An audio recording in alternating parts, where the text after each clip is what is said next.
గింజలు ఉన్నాయి డాడీ, నేను ఉండవనుకున్నాను. కొన్నిట్లో గింజలు ఉండవు. ఇవి ఎబ్రికాయలు కదా, గింజలు ఉండవు. చేత్తో లాగే గబగబా. మళ్ళీ దానికోసం ఎంతసేపు రోజులు జాగారం చేస్తావు, డైలీ సీరియల్ లాగా. గబగబా లాగుడోడు. ఆకలేస్తుంది, బొప్పాసకాయ ఆకలేస్తుంది నాకేమో. తినొద్దా? తింటా కదా.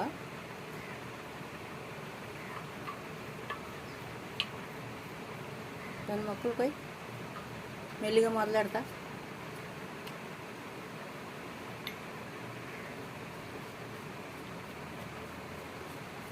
పొయ్యి